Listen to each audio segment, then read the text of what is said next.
Welcome to Doing Business with a Servant's Heart podcast. I'm so excited for season 2 and the great guests you're going to hear from, their struggles, how they overcame their struggles, their triumphs. Through personal and business life, I think they're tied together, and we're going to share great stories about that. This show isn't just about me. It takes a lot of good people working with me. Among them is my partner, H7 Network, and Clay Hicks. Building relationships, building community is the mission of H7 Network. They want to create a network of champions where everybody wins. Find out more at h7network.com. And we hope to motivate you, inspire you, and educate you through our show. Enjoy the show. We'll talk to you on the other side.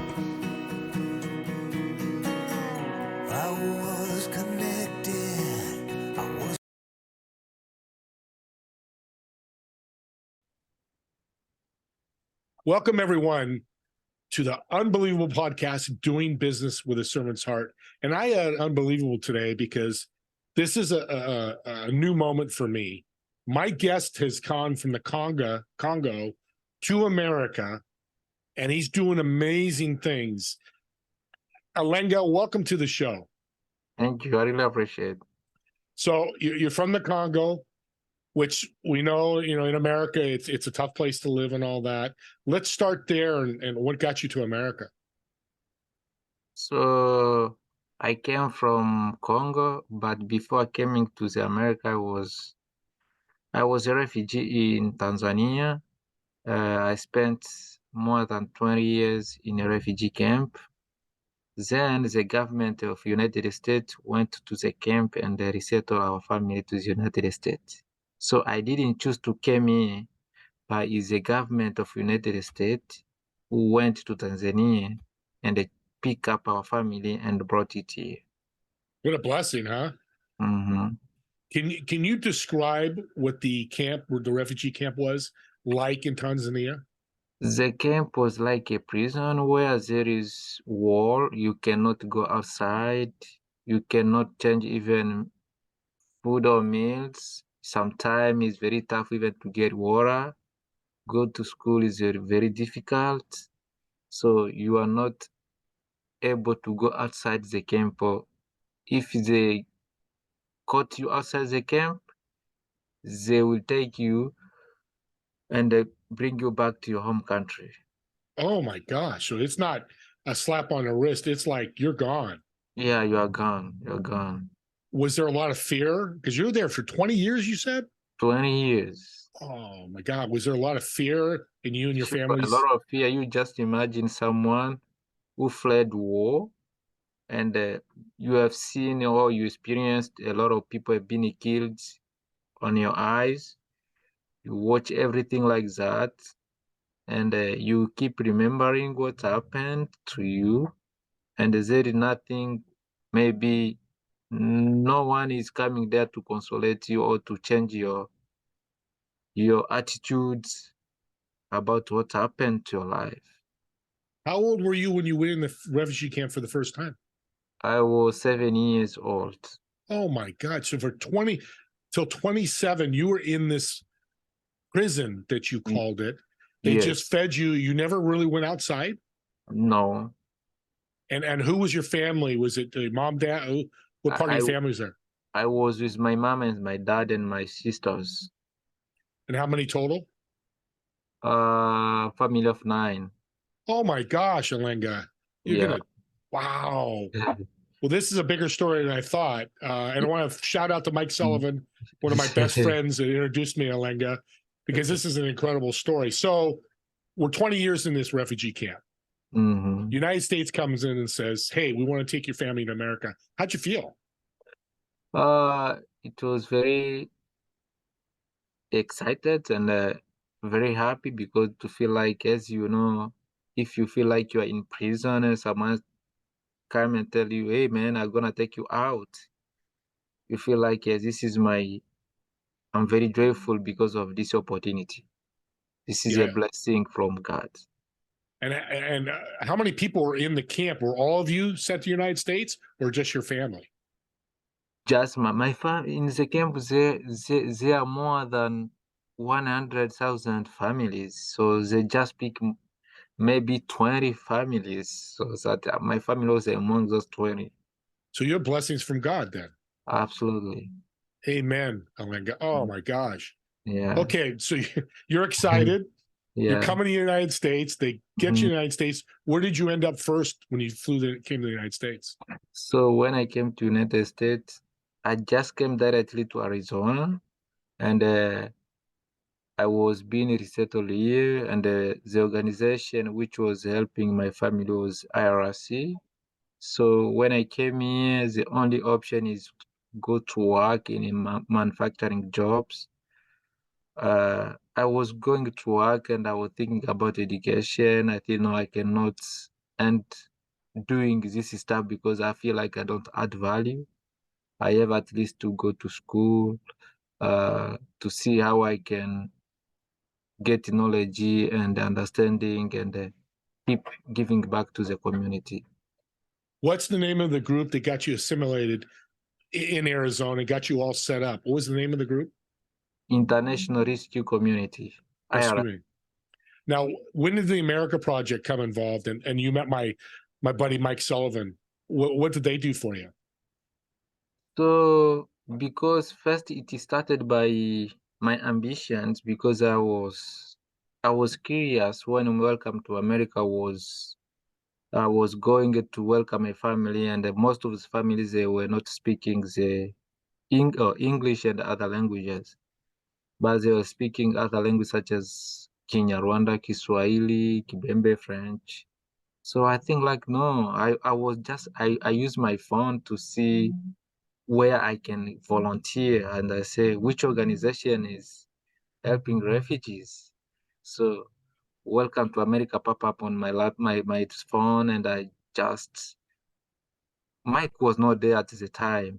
I call a lady. I say, "Hey, I'm Alenga. I'm from Congo, and I would like to join your groups. What you are doing is very important to me too. I feel like I have to be a part of the team." So because I was not having transportation at the time, I told them, "Hey, whenever you meet a family which is speaking like this kind of languages, just call me. I'm able to speak even over the phone to help you over the phone while I'm at home." So after that, now after 2 months, I think the lady left and then Mike took the lead. Then I went there. I met with Mike in person. I was starting like helping refugee, delivering laptop, working with PC for refugees, installing computer to refugees. You know what's amazing, Alenga, as you tell your story, you were blessed again. We met IRC, this first group, Mm-hmm. and I want to say it correctly. Welcome to the America Project, and then you just on your phone, out of fluke, you Yeah, found them. yeah, Again, God's blessing. So you've been blessed 3 times already. yeah, sure. Amen. I love hearing that. But what I want to hear, want the listeners to hear is you went back and helped refugees Mm-hmm. because you were a refugee. Yes, And to this day, you still help. I know it's not as much as you used to, but you helped them get assimilated into the United States. yes. What kind of things do you do when you do that with the Welcome to America Project? First is like understanding the family needs. First, Yes. we have to identify the family need. What do you need? What do you want? Because most of time, we don't want to give people fish. We want people to teach people how to fish. So, for instance, you can give someone a table, but he doesn't like to have a table in his house. Ask him, what do you want? What do you like? That is the first.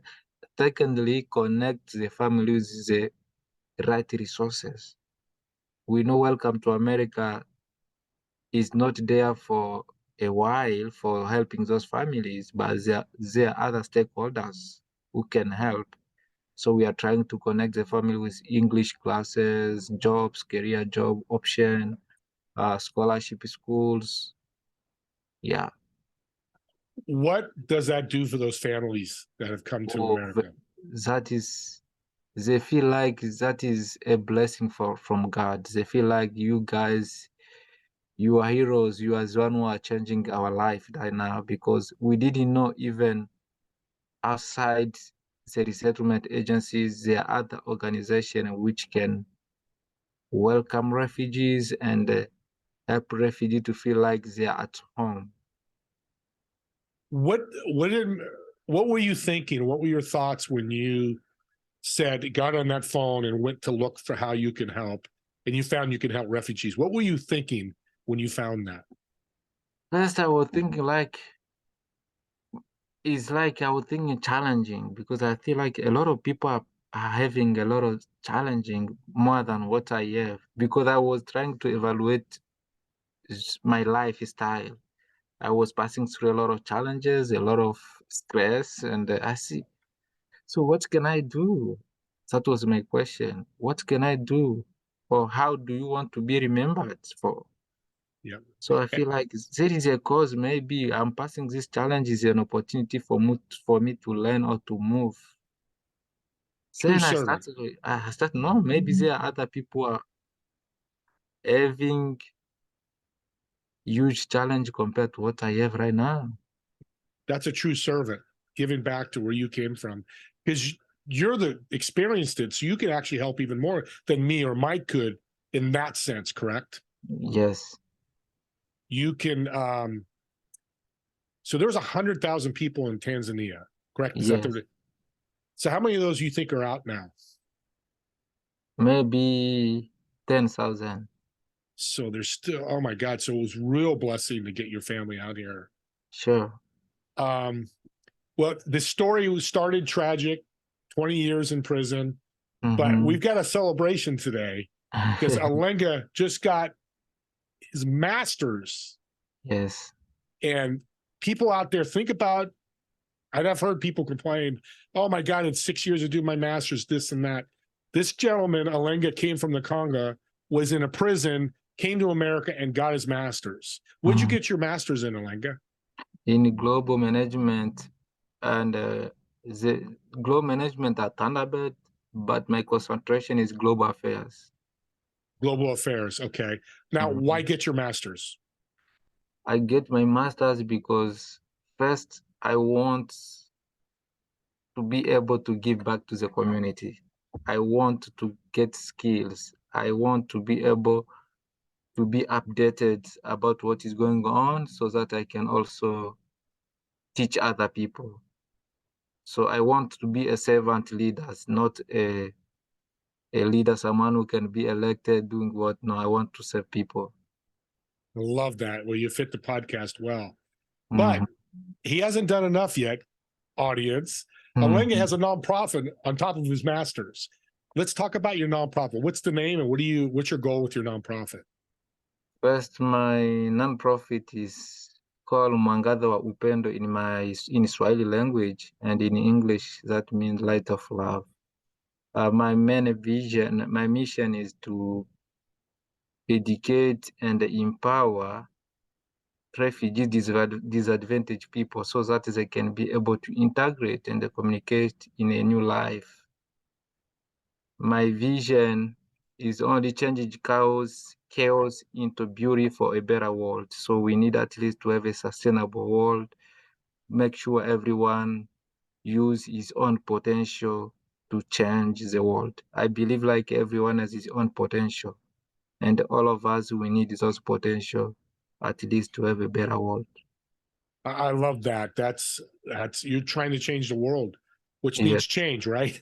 yeah. Unfortunately, it needs a lot of change. As for what you've gone through, how Mm-hmm. can people reach out to your nonprofit or reach out to you to donate? Because I'm going to donate. So let us know how you're going to do that.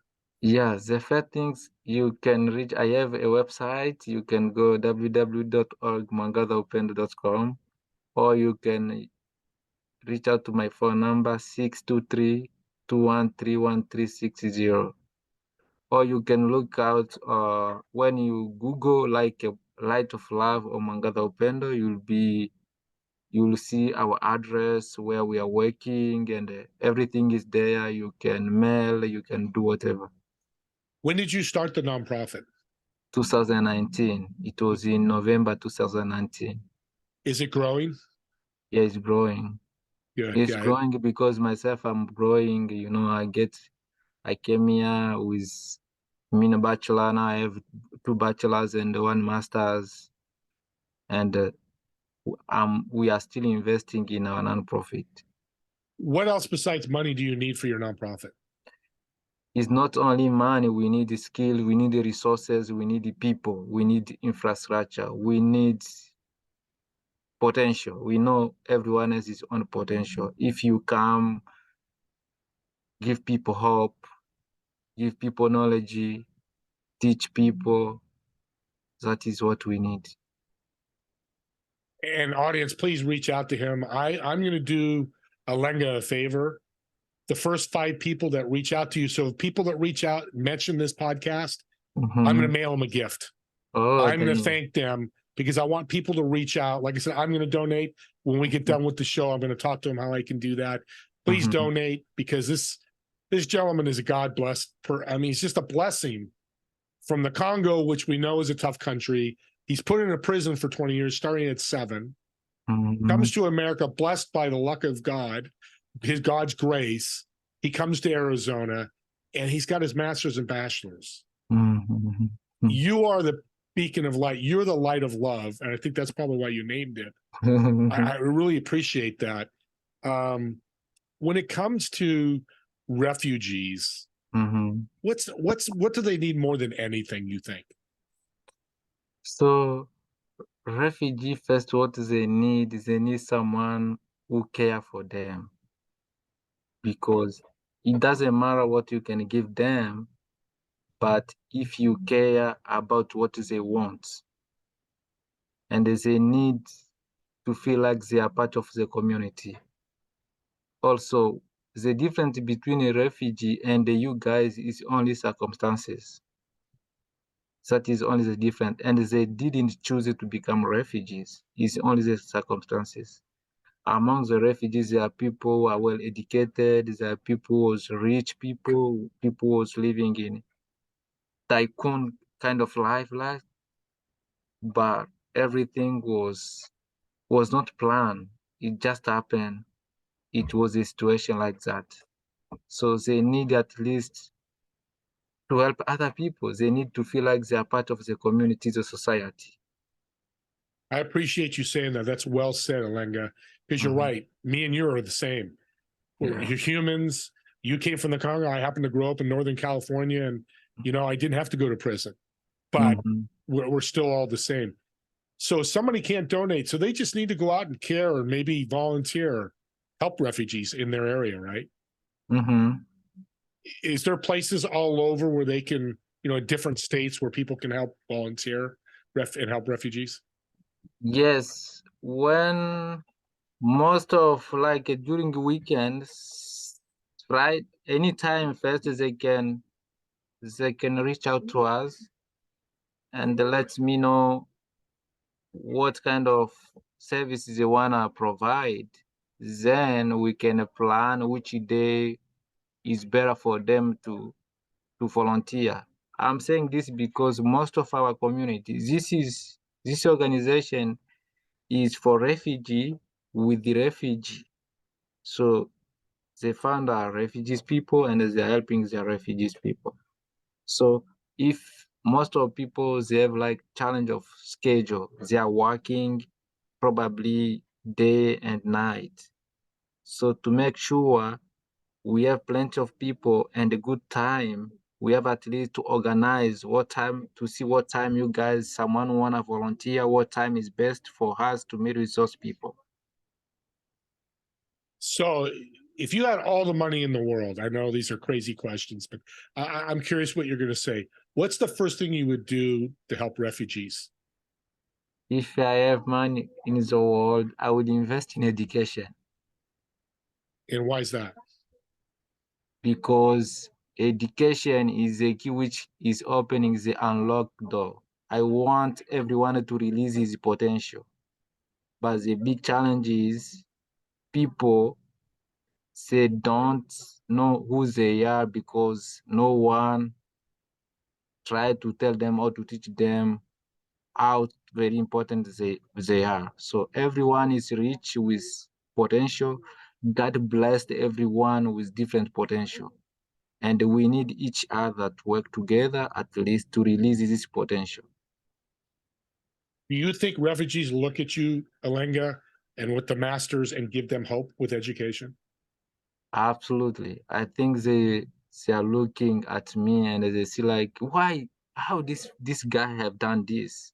So everything is temporary and everything, like you have to plan. If you have a good plan and believe and just work. So that is all you can achieve your dream. Amen. How hard was it to start school after you got here? It was very difficult. So sometimes you become hopeless. You just imagine you go to school, sometimes you score 0/100, and you just miss, or you just miss everything. You feel like I don't do nothing right now. Also, you opt not going to work because of focusing on school. So there is an opportunity cost. Stress too, I can imagine. Yes. Was part of that stress your goal is to get this master's to help other refugees too? Yes, and that is why the hope was coming, like this challenge is an opportunity for me to learn, to grow. So without challenge, you cannot change. Without challenge, you cannot grow. Without challenge, you cannot gain confidence. Yeah, I so agree. Yeah, all the successful people had challenges in their life, Yes. no matter what level it was, and yours is much higher level than most people in America. I'm still blown away by your story. I knew part of it, but I appreciate you even more. Thank you. If you had a refugee standing in front of you today, besides education, what else would you tell them? First of all, I will be telling him, be the change that you wish to see, because you need some changes in this world. With everyone is having his own eyes to see which area you wanna change. So I can say whatever you are passing through is temporary, and never, ever make a permanent decision to a temporary problem. You know what's amazing, Alenga? That same Mhm. message can come to Americans too. Yeah. It's great for refugees, but Americans can listen to that message and follow the same thing, especially with education, whether it's Yes. school, learning at work, or whatever it may be. Well, we're right out of time here. I want to thank you again. God bless you for being on my show.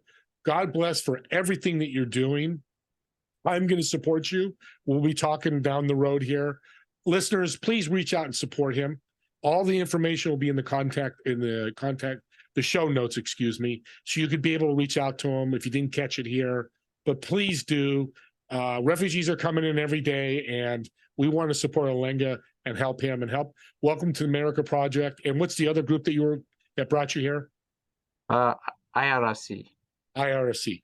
Let's support them, whatever you can to do that. Can I ask one favor? I know you've done a lot for me today. Can I ask one more favor? Yes. Can you leave my audience just a tip? You've gone through this incredible journey. What have you learned that could help them?